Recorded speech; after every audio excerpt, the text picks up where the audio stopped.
Hi, everyone. I am Jessica Brown, and I'm so excited today because I'm talking to a very dear friend and colleague, Dr. Joe Smith. We have been together before, Joe, talking about SIBO. I think that was a very well-received video. And today you are joining me to talk about long COVID, what it is, strategies, and what you're seeing in your clinical practice. So welcome. Thank you so much for spending the time with me today, Joe. Oh, it's my And pleasure. Thanks for having me. of course. So why don't you explain to everyone what you do and your practice and how we came to be talking about long COVID today? Sure. So I practice in the Bay Area, just north of San Francisco, and I'm a chiropractic neurologist. So I see a ton of neurological cases. And that's basically how I got into COVID is so many people now are having POTS, like, heart racing issues or depression or anxiety. They're just getting a ton of neurological stuff that's been happening since they've had COVID. And so that's kind of that was my foray into the long COVID situation. So you are seeing people now who have long COVID.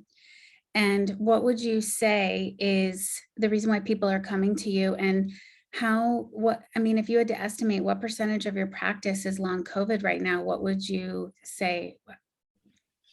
Well, that's a really good question. So about 1/4 of people under 40 will get long COVID that have had COVID. About a third of people 40 to 65 will get long COVID, and about 40% of people older than 65 will have long COVID. So it is a large number. I don't know the exact percentage, but a lot of what I'm seeing, I see the majority of the people I see during the day right now are afflicted with some sort of fatigue or exacerbation or decreased quality of life since they've had COVID. A pretty good number. Yeah. But not all. So one of the reasons why I wanted to have you on, Joe, is because I practice clinical nutrition and mindfulness. But there are so many people right now who need a specialized kind of help with long COVID. Will you explain what long COVID is and how long COVID may be similar or not similar to, for instance, post-viral syndrome, which is something that we have seen in the past with things like influenza or other viruses that are normal? Yeah. Well, let me answer the last thing first. I think it's another post-viral syndrome. So it's just another virus that is going to create a bunch of problems, much like the flu virus, much like Epstein-Barr virus, much like cytomegalovirus, much like herpes virus. So it's well known in the literature that these particular viruses, if the body doesn't deal with them properly, resolve it effectively, can lead to some serious long-term problems. And Yeah. COVID is no exception to that. In fact, it's a unfortunately a very good example of a virus that can cause some serious long-term issues for a lot of folks. Why do you think COVID is causing so many long-term serious issues more than other viruses that we've seen? What's so special about this and why it's impacting so many people? Do you know? Yeah, okay. Well, let me answer the other question you had, and then I'll get into that. So the other question was, well, what is long COVID? And this kind of gets into the answer to the second question you had, which is long COVID is when somebody has persistent symptoms technically beyond about 6 months. So when a person gets COVID, the first 2 weeks or so, a lot of them don't have symptoms. And then for about 4 weeks after they get symptoms, that's the acute symptomatic phase. And then as they start to feel better, generally people will come out of that. But then there's this like post-acute phase that's like 4 weeks to around 12 weeks. And then, 12 weeks into 6 months. And that's kind of like where people will have symptoms, but they haven't necessarily had it long enough to say exactly they have long COVID, but they're starting to shade that way.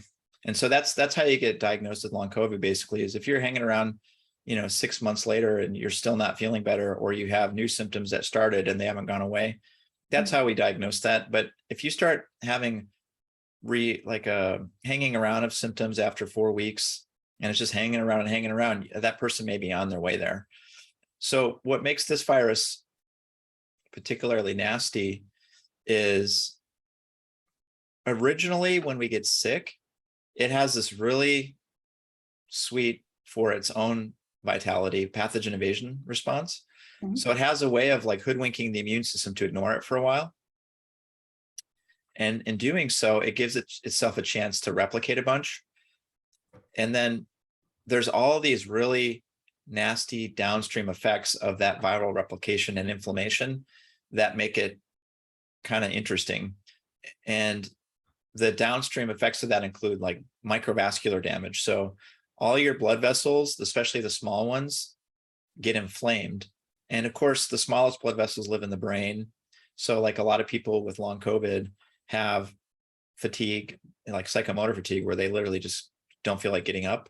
But they also have brain fog. They have fatigue with specific activities, like they'll read now and they can't continue reading, or they'll watch TV and they get sick when they watch TV, or now they get in a car and their motion sickness is worse than ever, or they just work out like they used to and they get nauseous. So their fatigue is dependent upon a particular network that was vulnerable, and it just goes down. And as the brain goes down, we lose the firing of our brain into our gut. And so then our gut doesn't do well. And so we end up with SIBO from that. Remember that whole SIBO conversation? Okay, you could get SIBO from that. But then the brain also doesn't regulate our sympathetic nervous system. So then we go into fight or flight. And that causes us to kill the cells that actually kill COVID. And it causes us to kill what are called Th1 cells that kill COVID. And so now COVID's found a way to like live and escape. But then it also drives us towards things like autoimmunity. And then it drives us towards, if we're killing the cells that kill COVID, we're also killing the cells that kill Epstein-Barr virus and like mold and yeast. So if we have any of that in our body, now those things bloom out. Yeah. So then we're getting like these self-amplifying loops of inflammation that end up leading to fibrosis, which is permanent damage and permanent loss of tissue. And so it's really, really, really nasty. These loops just, what's nasty about COVID is these loops start, and there's so many of them. There's like 4 or 5 major loops, and they all amplify and keep the dream alive on their own.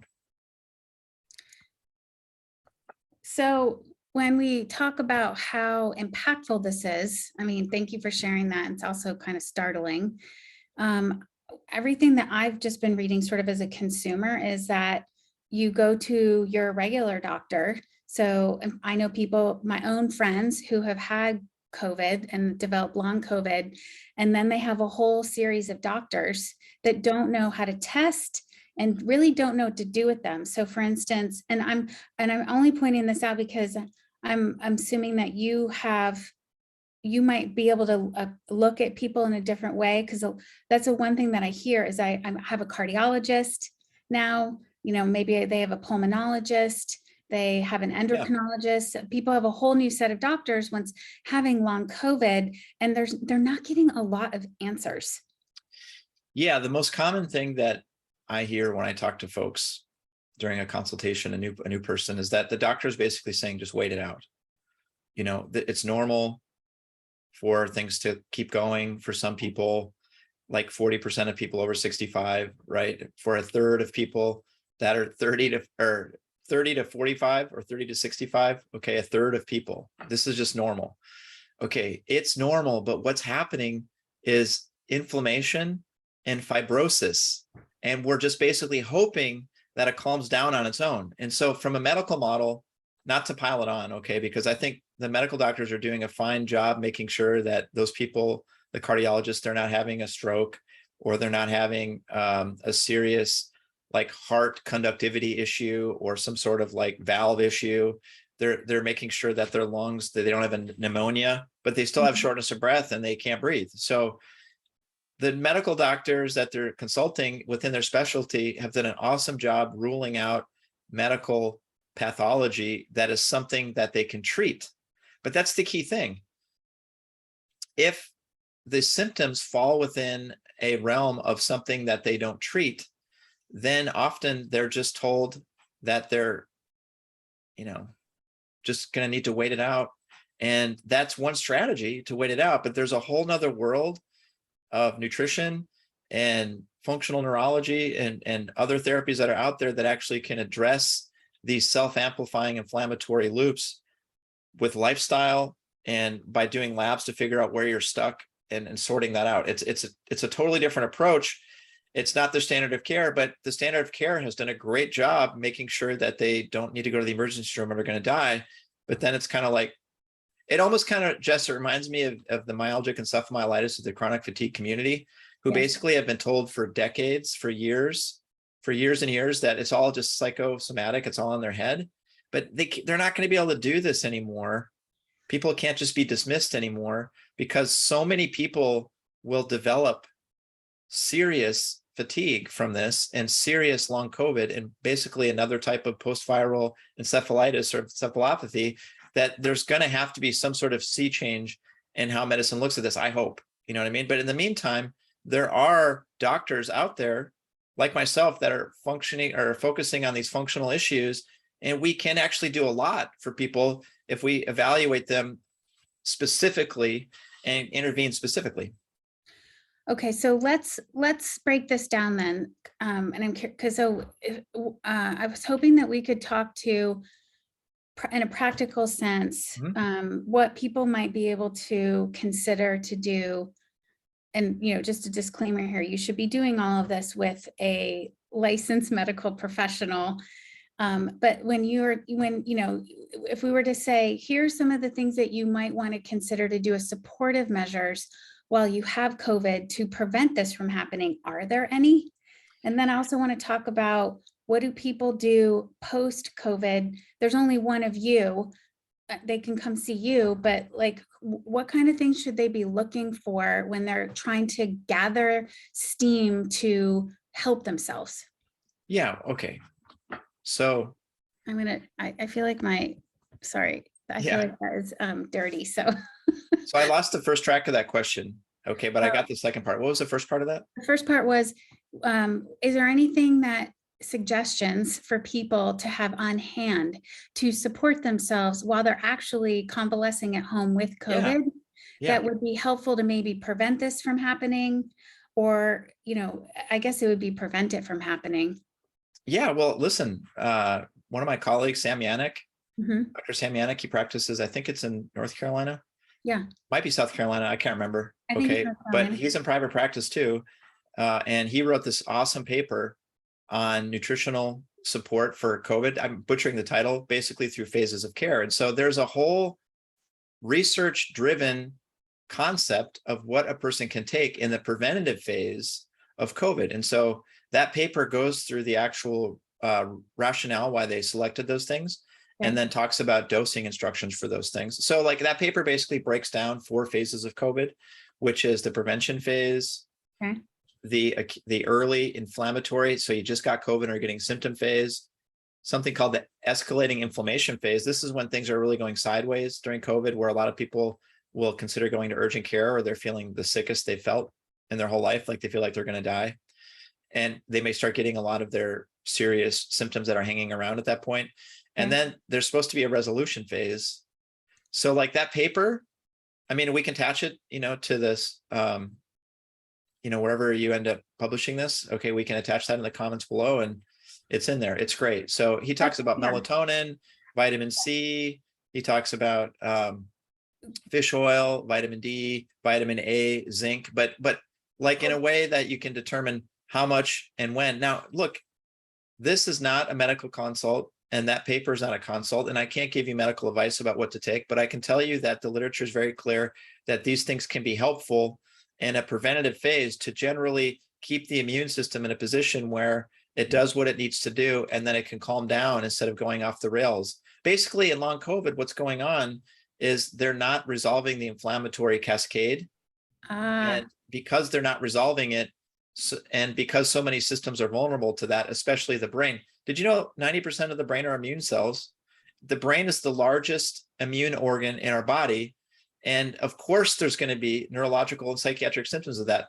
1 out of 3 people will develop neurological or psychiatric symptoms as a result of getting COVID. It doesn't matter which COVID you had.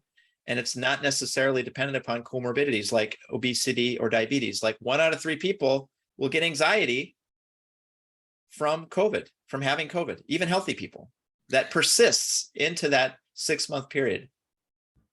So 2 years ago, we were hearing melatonin, zinc, quercetin, vitamin C, and also I've seen some papers come out about pro-resolving mediators, those, the SPM oils also being used, to really help people in that critical phase of COVID that you were talking about.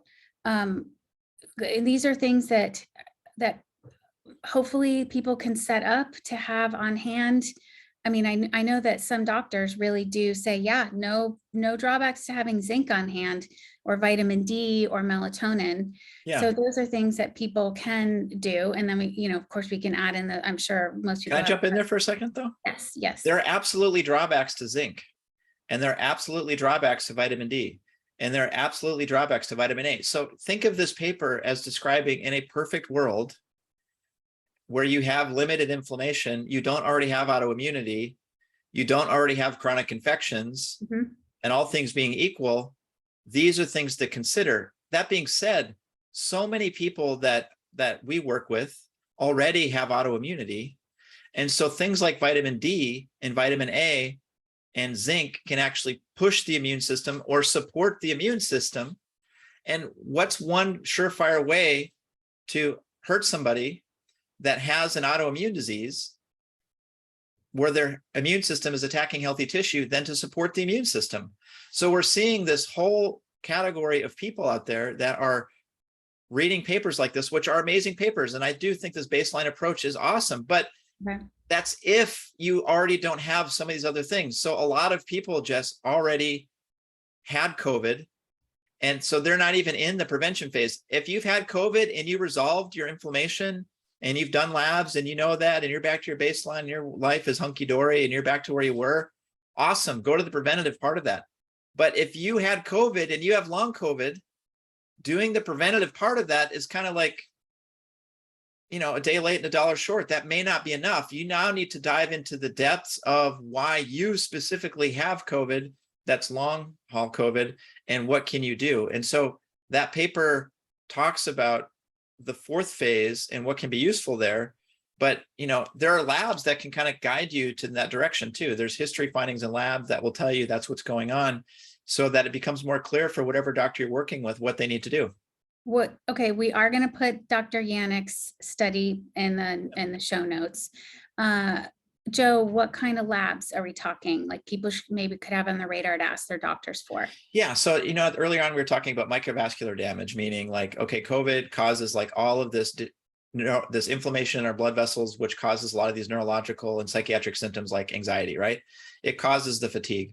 The blood can't get to where we make energy. And because of that, we can't make energy and we're tired, right? Yep. So what causes that are basically these little biochemical traps that are put out by neutrophils. So like if you have long COVID and you do a CBC with differential, which is a test that you can get for $12, it's cheap. And you have a high percentage of neutrophils, like there's 70% or more, or even 65% or more, there is a probability that you're still in that phase, that acute phase there. Okay. If you do your CBC with differential and your neutrophils are like 45% instead of 60, they're low, then you may be unable to resolve that chronic inflammatory issue and you've shifted into that phase. And your symptoms could be exactly the same. So if you take something to resolve high neutrophils and you're low in neutrophils, it may actually mess you up. I'm writing notes, by the way, because this is such good info, because this is something that people can do all on their own. Like I recommend Ulta Labs, and that people can go get this $12 test, see where their neutrophils are, and then be able to have a different kind of conversation with their doctor. Yeah, maybe, and their doctor, a lot of doctors don't order differentials, I don't know why, but I don't know why either, because it's like the critical thing here. So like for long COVID, you want to know if you have high neutrophils or low neutrophils, and they'll shade. So here's the deal.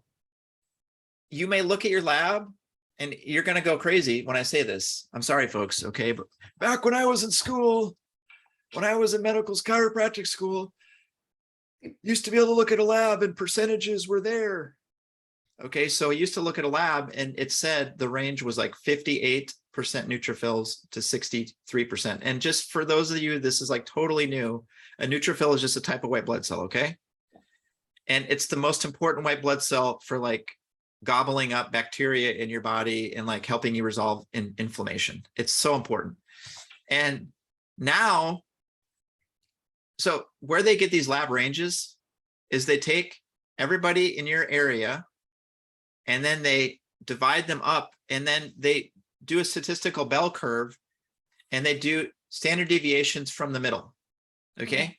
So technically, if you're outside a lab range on something, that means that you're significantly outside of the mean, which makes sense. Okay. I'm sorry about all the math and statistics here, but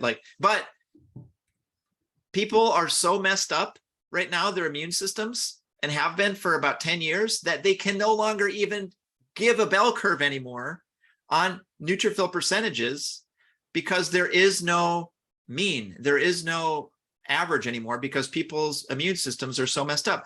So like in defense of medical doctors and doctors that are more treating like disease processes that have a clear need for like antibiotic or some sort of radiation or some sort of surgery to take the body part out, they're going to look at that differential, and it may, unless you have lymphoma or some sort of like blood cancer that's so severe that it flags for them, they're going to look at that and say that it's normal. And by the way, it's totally normal if you have long COVID, which is about 30% of people, one out of three people, I'm sorry. Well, yeah, one out of three people, that's right, will have long COVID. Okay, it's normal for them to have weird stuff on their labs, okay, but it's not normal compared to a healthy person. Right. Okay, so like you got to have a neutrophil percentage somewhere between 58 to 62. Okay, so typical person have COVID when they are interested in knowing, a CBC with differential. When should they get that test done in their process of COVID? Ideally, and I guess just get it done even if you've had COVID 3 or 4 months ago. So let's talk about when people should get these tests. And do you have any other basic tests that people should be getting to look at these chronic inflammatory markers that are just aggravating everything? Oh yeah, big time. Okay, another huge test, CRP, C-reactive protein. It's what's called an acute phase reactant. Okay, meaning if that's elevated, your blood vessels are on fire. That's like a $20 test, right? It's not too bad. Like I think we can get it for less than 20. I'm not positive though. Don't quote me on that. Okay. But basically it's inexpensive in the parlance of like, all these functional medicine doctors that have like $6,000 tests, it's definitely outside of that parlance. All right. Now, can I just say, I am so sad by that. Like that makes me so sad. Like, so anyway. I know, but look, I do some of those tests too, so I'm not piling it on, but I'm just saying like there's some basics you can start with. All right. Now, TGF beta, trans growth factor beta 1. Okay. Okay. Here's what this means. If that's elevated, your body is aging at an accelerated rate. Like, that feeling, like if you have long COVID where you feel like you're way older, like you just don't have the energy. Yeah.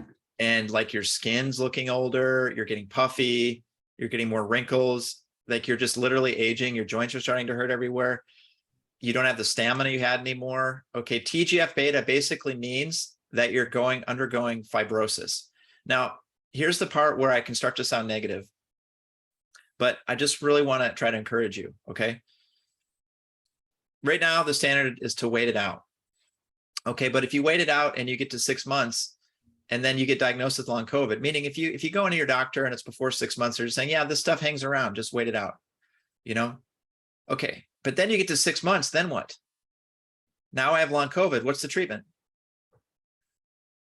What? I don't know. There isn't like a specific treatment for long COVID. There isn't like one thing for long COVID. There isn't one pill. Okay, so it's going to be the same story in 6 months, like now what?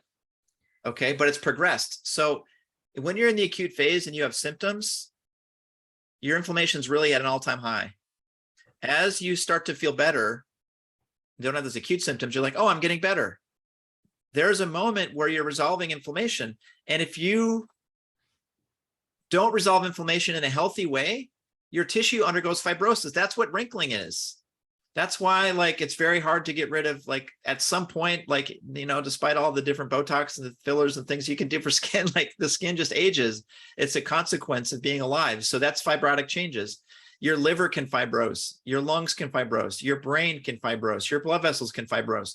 And so anytime we're inflamed and we resolve that inflammation, if we're not able to do that in a healthy way, we end up with fibrotic changes. That's where if you have kidney issues, and like you're watching this and you have kidney issues and your GFR went down, or your creatinine's all screwed up now, like your kidneys are fibrosing. They're very sensitive to that. And like, once you're fibrosed, there's no getting that tissue back.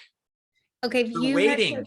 if you had to generalize, again, because we want people to not guess, Yeah. but if you had to generalize, what are 4 or 5 things that people could really look at, explore for your top inflammation reducers? What would you, for everybody who's watching this? Glutathione. Glutathione. Okay, yeah, what else? Glutathione's a big one. And by the way, we just don't make glutathione the way enough to do it. You're not going to get it from food. The type of glutathione you get matters, just FYI. But What's your favorite glutathione, you know, fish oil is really good for some people. Okay, SPM, something we talked about earlier. Okay, it's like the activated form of fish oil. Things like turmeric, resveratrol, things like quercetin. If you have like a mast cell issue and you're having POTS, quercetin. If you have POTS, you might consider lipoic acid. But listen, it's going to take more. Like, I just have to be real with you. It's going to take more than one nutrient or some vitamins for most people to get out of this. It's like, if you take that stuff and it doesn't work, it's like, it'd be like going to the ATM with 2 numbers and then not being able to get money out and being pissed. Okay. It's a huge part of it. You need both of those numbers, but you need 2 more numbers. Okay. There's that. We could talk, well, another component that we're probably not going to get to today, but in the world that I deal with, which is mindfulness, which is really helpful. Yes. But okay, I had this question last night in anticipation of this interview that I wanted to ask that you and I've never talked about before, because we do talk about these things when we see each other. Joe, what about fasting mimicking, like a fasting mimicking diet to reduce inflammation? Oh yeah. How, like, because I've not gotten COVID. And so I was like, dang, we could do a whole interview on this. Okay. Would you recommend something like a fasting mimicking diet for reducing inflammation at any of the stages of getting COVID? Like if you had COVID and you're in the acute stage, would you recommend something like that, or post? What's your thoughts on that? I mean, sometimes, look, I love the idea of intermittent fasting for people that have certain types of inflammation called inflammasome activity. Okay, there's this thing, I think it's NLRP3, okay, and something called SIRT2, and there's an interaction between those 2 major chemicals inside of cells, and that creates this cascade of inflammation if it's not going in your favor. And one of the best things for that is to get your fast on, okay, and do like caloric restriction. And so the flip of that is somebody who tries to do keto and they do really bad with like a high fat diet, that could be another indication that even though keto can be helping them, that they have this other stuff going on. But I have to say, like, so many people that I see, Jess, when they eat, like, they're not hungry, and then when they eat, they feel better. They, like, their mood improves, or their vision improves, or their anxiety goes away, or their memory improves. Those people would tend to be devastated by a fasting situation.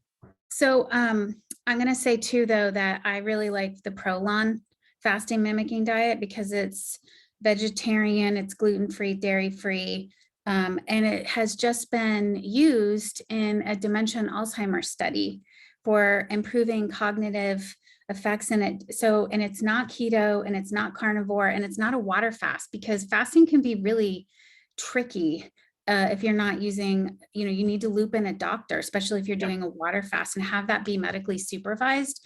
And so I'm really hoping that someone's going to come out and use Prolon in a study to look at if that kind of fasting mimicking potential is there for long COVID. I love that stuff. Listen, for some folks, that absolutely would like be a game changer for them. Okay. But that person may have the exact same symptom as the person next to them. Yep. And the person next to them, that approach, if they're reactive hypoglycemic going into that, is unlikely to be successful and could actually be harmful. So it's just it's another one of those awesome modalities that are at our disposal.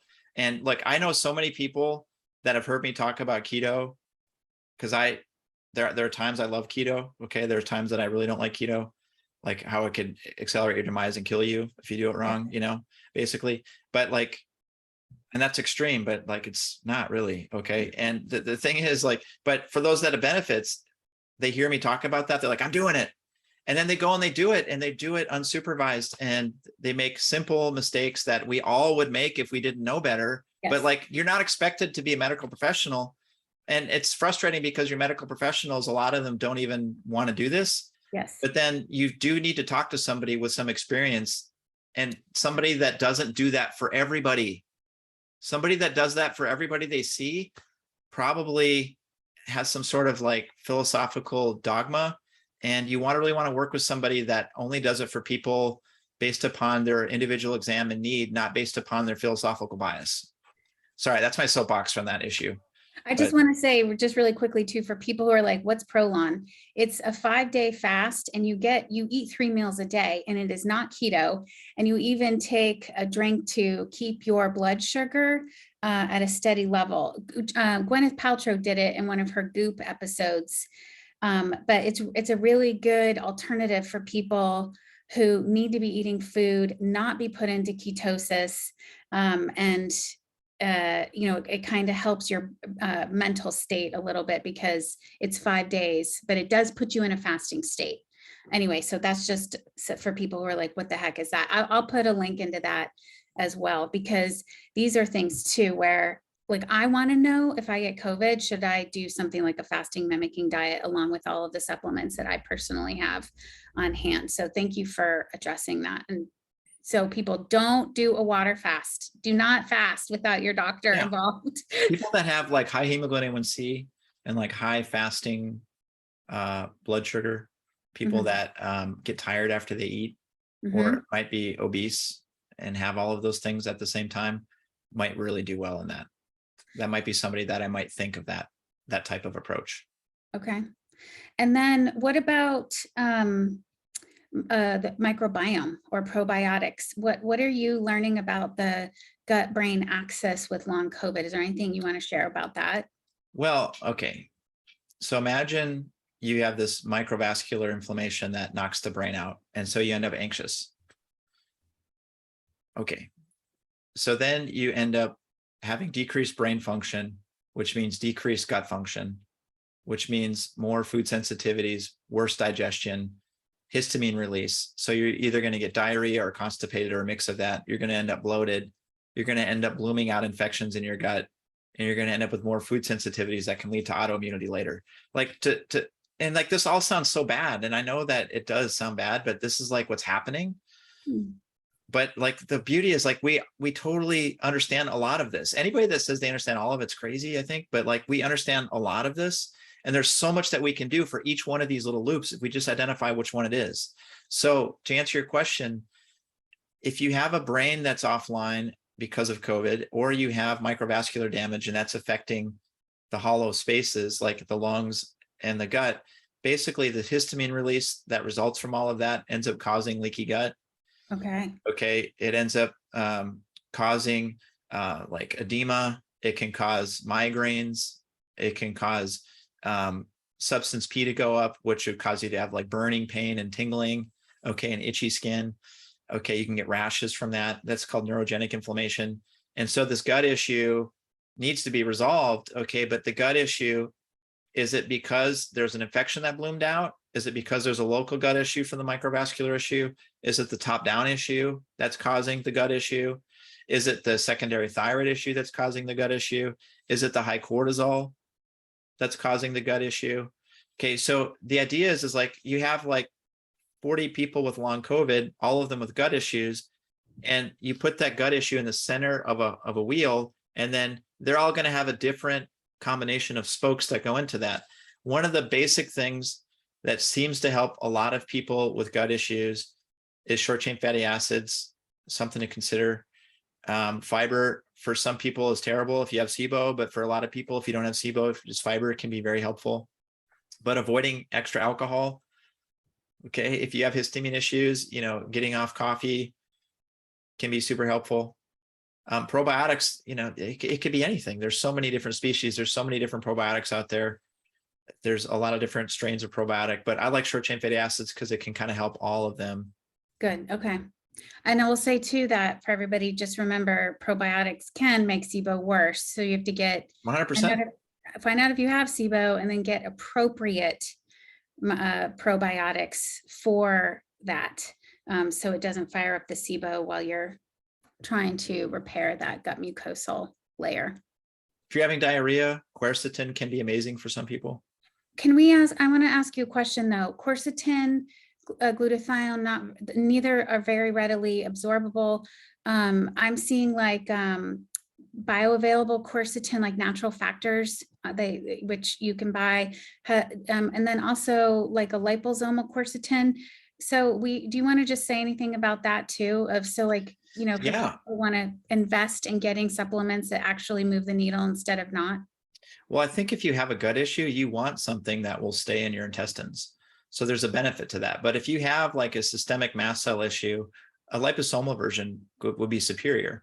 Okay. But if you're just trying to get to the gut, taking a non-liposomal turmeric actually would have an advantage over taking a liposomal one that doesn't really absorb well, would have more of it would just sit on the lining of your intestine and would have an advantage. So yeah, certainly the type of quercetin, the way it's administered, whether it's liposomal or capsule, will matter. And that's just another great point that you bring up. I mean, how does somebody figure that out? It's hard to figure that out. And here's what I see. I see a lot of people advocating for themselves, trying to figure this out, which I really respect, but they try quercetin, but they try it in the wrong form and it doesn't work for them. And then they write off the whole thing. So then they talk to somebody who might know what they're talking about and can help them, but then they hear the word quercetin and they already feel like they're wasting their time and money because they did the right thing, but in the wrong time or in the wrong amount or in the wrong form. Yes. And so it's just really, it's tough, man. It's a tough gig to try to do this on your own. Yeah. Because even with short chain fatty acids, you want to have, the right kind of butyrate, the right kind of fish oil. Okay, so yeah, I could go off on a lot of tangents on that, but I won't. Okay, so Joe, I feel like I'm going to ask this and it sounds super simplistic. So guide me if it is too simplistic. Okay. Not the whole world cannot come see you. Yeah. People can come see you, but will you paint a generalized picture of what you do with people when they come see you with long COVID so that people can compare you as an expert to what they should be looking for if they go see a doctor close to them? Tell me generally what you do. Someone comes to see you and they're like, I lost quality of life. I have long COVID. What do you do then?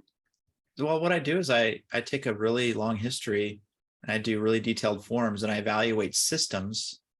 And also I want to know what their life was like before they got COVID, because remember, there are 2 out of 3 people that don't get long COVID.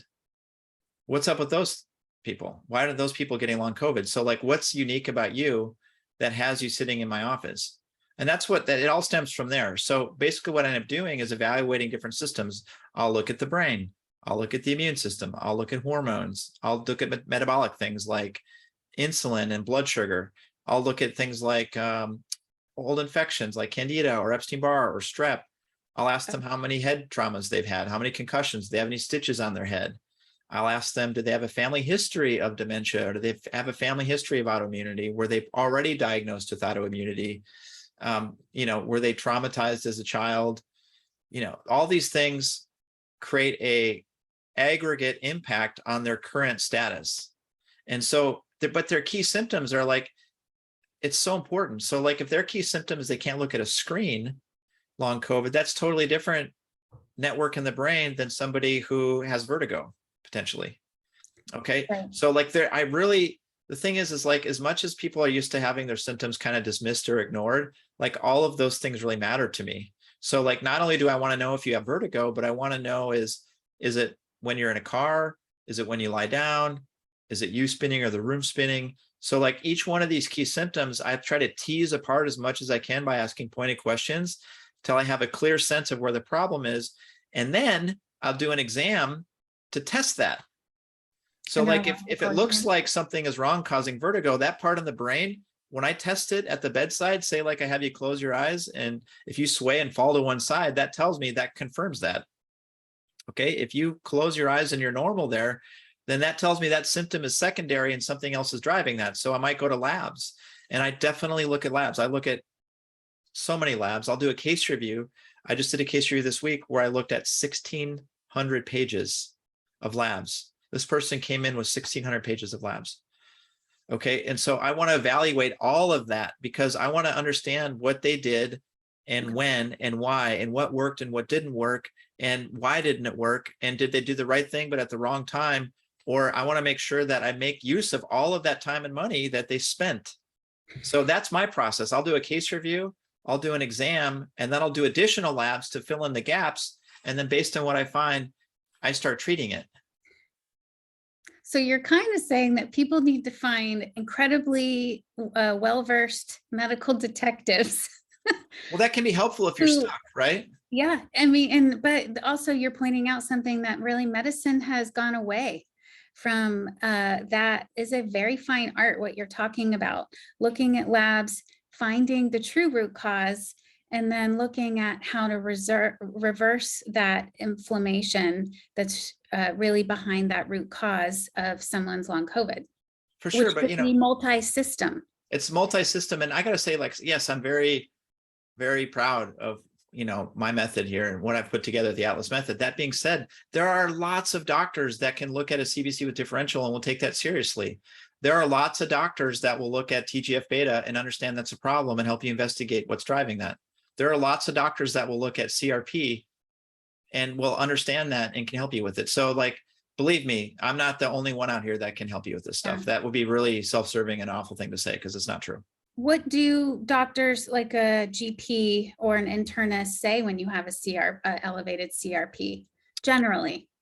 They say, well, I mean, I don't know. I don't know. What I'm asking is, can I plead the fifth? yeah. Like, look, it's the thing. Like I did this whole thing on selective attention. Okay. Doctors have their eye on a certain ball. Okay. So a lot of doctors look at CRP and they say things like, oh, or they'll say, okay, we'll look at that again in 6 months and see if it's still elevated. Or they'll say, well, it might be that we should look at that in 6 months, but I don't know. I mean, unless they have a specific medical condition that they're already being treated for, like for example, autoimmunity, a doctor might look at CRP and go, okay, it looks like we need to change your medicine to something to lower this. But I mean, generally the GP, I've had a lot of discussions with GPs over the years about CRP and we kind of differ on it. Even though like on the lab, it says right underneath it, it says relative risk for cardiovascular event, meaning if it's elevated, the risk for a stroke or heart attack is imminent at some point in the future. And if that's not a scary, like I'm not a fear-based guy, okay, but like if that's not a scary thing to your doctor that you have high CRP and they're just going to keep an eye on it and not aggressively help you deal with that, I would be inclined to try to find different primary care. I mean, that's just my opinion. What's your sweet spot for CRP? Well, okay, lab range for most labs is less than 3. Yeah. And you're out of the acute phase, but like average is somewhere between 1 and 3. And, 1 out of 50% of men will die of a stroke. Okay. So like, and it's like, it's not quite as high a number for women. Okay. But the idea is like, I like to see people less than average on CRP, but like, remember CRP is also something the body produces, and it's totally appropriate to have high CRP. If you have like acute strep or you have some infection, you need that CRP. And I've definitely had patients that have like done things to lower CRP, like with their other doctors or even with me. And we tried some things to lower CRP and they actually felt worse as we lowered their CRP because they actually needed some help creating inflammation to get them over that inflammatory issue. Yes. So again, Gosh, CRP is one of those things. Yeah, we want sometimes our immune system is firing up because it's doing important things and we don't want to downregulate it too soon. So, 100%. so that's important as well. I want to, let's add in some pieces here of how worried are you about long COVID? It's kind of new to the world. And now you're seeing this. How big is this for you as a practitioner? I don't know. I don't want to be too negative here. Okay. But it's pretty serious. I mean, basically we're right now, people look at COVID like, did I die from it or did I live? Okay. And if you live from it, basically you're okay. Right. But then a lot of people, like a third or more of people still have symptoms and so they're not okay. And the problem is right now, the standard isn't to address a multi-systems issue. It just isn't. There are people out there that do it. They do it well, but it's hard to find and it tends to be out of pocket. Okay. So that can make it hard. Okay. For folks that don't have access to that. Right. So it's serious that we're linking. Okay, but this paper gives you like a clear set of guidelines and also talks about why these things are going on in each phase of COVID and gives you it. That's a great way. You just bring that up with your doctor. Say, look, I read this paper and they said that this could be happening here. Could you run TGF beta for me? And if they don't run it, just keep going until you find somebody that will, I would be worried that doctors wouldn't know what to do if you have an elevated TGF beta though. Well, some doctors will and some doctors won't, just keep going until you find one. So like the way it works is just look for somebody that you have confidence in, ask people, and then eventually you'll find us, And what gut markers do you look for in long COVID? Are you running GI maps? Like what are the things that are standing out to you in long COVID gut wise? One of my favorite tests to run with long COVID is TMAO, which is basically saying, do I have a gut issue that's causing me to make this thing called TMAO, which causes my blood vessels to be lit on fire? And it's like, if we have this, then we eat things like beef and fish and chicken, and we take supplements with choline in them, and we eat eggs with choline. Anything with choline, that person's bowel will take it and torch their blood vessels. So if they already have issues, vascular issues from long COVID that aren't resolved, and they have all these gut symptoms, one of my favorite tests to run is TMAO because they need to be on a very specific diet. And you know what? A lot of the diets that I put people on are like related to like eating really good meat and vegetables and things like that. And if they're eating meat and they're taking supplements also with choline, and they're turning those supplements into neuroinflammation or vascular inflammation, that's actually doing them harm. So that's one of my favorite tests. How do you run TMAO? It's a LabCorp test. Oh, so someone can order that themselves as well. Yeah. And then, as far as tool testing goes, I've been kind of high on the GIFX lately. Oh, microbiome FX. Microbiome FX? Yeah. Yeah. I like that one because it really gets into microbiome diversity. Yeah. Diversity index is super important. And then it also gets into some pathogens, but not as many. But I like how it like really splits out what are called like keystone species. So some people are missing keystone species. And so they just have these chronic gut issues forever because they haven't been able to address that. So I love that test. It also tells you like, does your bowel make B12? Does it make some of the things that the rest of your body needs? Okay. So I like it for that reason. But if I'm suspecting a person has an infection, I'll still run like the Genova GIFX, or I'll run the, the one you just called out there. GI map. GI map. Yeah. Yeah. I like that one, and the microbiome FX, or the biome FX test as well. Yeah. I mean, that biome FX. It's pretty cool. It is. And that, and then there's of course a little bit of controversy of whether you can actually repopulate a lot of those keystone species, but I have seen it done.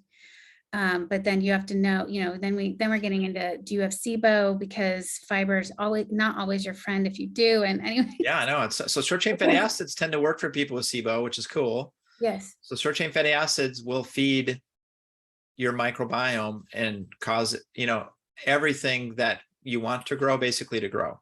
Yes. So that's the cool thing. I think that gives an opportunity for keystone species to come back. Is if they're there, then feeding short chain fatty acids can get them to come back in. What do you think is going to happen in medicine as we move forward, as this issue isn't going away and so many people are unprepared? What do you, if you had to crystal ball it, Joe, what do you think is going to happen? Well, either it's going to be another example of this unfortunate situation where people they're on their way to crisis that will put them in the nursing home, like Alzheimer's, and they're on their way to heart attack and stroke, and they're on their way to autoimmunity, and they're on their way to serious things. But because they don't meet the diagnostic criteria of that serious thing, they just get brushed aside. And so then alternative medicine options still are there. The alternative medicine option, though, unfortunately, I think for some people, they'll tell you that they'll go to the alternative medicine doctor. And look, I have no issue with anybody that's trying to help people. Okay. Let me just say this.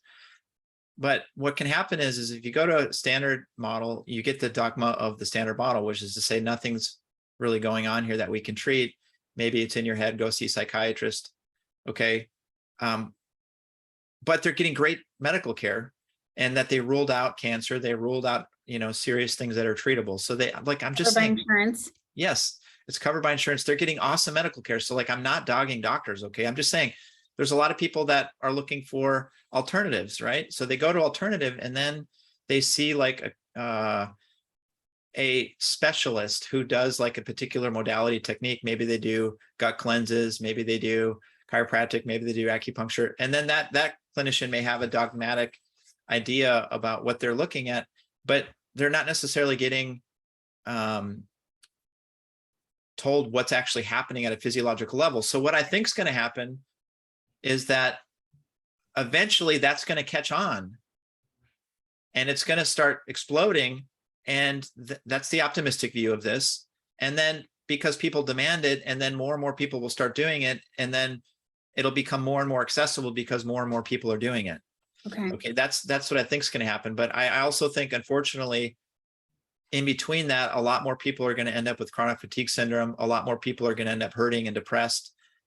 A lot of suicide, a lot of anxiety. Okay. Until we can finally have enough people being affected, another population where 1 out of 3 gets affected, that we do something about it. Problem is, though, is that there's no test that says you have long COVID. You can't, it's like an Epstein-Barr test. It's either, well, I guess I was gonna say it's either positive or it's not, but is it? But you know what I mean? Yeah, I know, that's the thing, is that we don't have any. That's why it's so elusive. Okay. And that's why doctors will tell you that there's nothing they can do, because there isn't one test and there isn't one treatment. Okay. But that's the reality of so many conditions right now. It's multi-systems, and you need to be able to be open to evaluating the system instead of looking for a constellation of findings that you can diagnose. Yeah. So some really big takeaways that I want everyone to understand is that there are some things that people can be prepared with at home to help themselves. It's important to work with a doctor that you really trust, that has an understanding of how to look for inflammation. Yeah. You can do some of these tests. So I just want to review some of the tests, the CBC with differential, CRP, the TGF beta. You didn't mention homocysteine or an iron panel or anything like that. Is there anything else you want to add into? Oh yeah, I do a ton of stuff, but you were just kind of asking specifically. But yeah, look, iron panels, ferritin levels, that's another acute phase reactant. Looking at a lipid panel is super important. Looking at your kidneys, just get a once over on all these different, like a comprehensive metabolic panel, for example. It's super helpful. Okay, there are these boutique tests that are out there, but basically for when I'm looking for somebody with acute COVID or coming out of COVID into a chronic situation, I want to look at their CBC, minimum. I want to look at their CRP. I want to look at their TMAO if they have gut issues. Oh yeah, TMAO. I want to look at TGF beta. Okay. And then, but then also like blood pressure, seated to standing. That's Okay. what I If was their gonna blood say pressure is too. going down when they stand up, that's not good. Yeah. Okay. I'll look at their pulse ox. Does their heart rate go up when they stand up and stay up? Do they have evidence of some like postural orthostatic tachycardia issues? I'll look at things like histamine levels. I'll look at things like DMAO. Okay. Can they clear histamine? You know, there's different things that I'll look at based upon what's going on with their case. You know, I'm not in the world that you are, so I'm just sort of commenting as a consumer. Mhm. But you know, and also as a nutritionist. But I have been just hearing so much about POTS and Yeah, long COVID. Like, my God, and like, there's not a lot of resources for people who are suffering from POTS out in the world. it's true. And unfortunately, that's how people are finding me. Okay. A lot of people have POTS and they heard that I'm a brain doctor that will actually take it seriously. And, you know, so a lot of people don't, they have posture, they have their heart rate goes up when they stand, but they don't necessarily meet the criteria for true POTS. Okay. But they're kind of on that POTS spectrum, so to speak. If Okay. someone were trying, let's say someone's listening and they POTS is their big symptom, who should they be looking for? Of like, where do they get a practitioner get trained? You know, if they can't come to California and see you, is Yeah. there where that people should look? Go to acnb.org and all of ACMB. A as an apple, C as in cat, N as in Nancy, B as in boy.org, acnb.org. All of those people on that site are board certified chiropractic neurologists, and they could at least help you get an understanding, a deeper understanding of what's going on with your brain.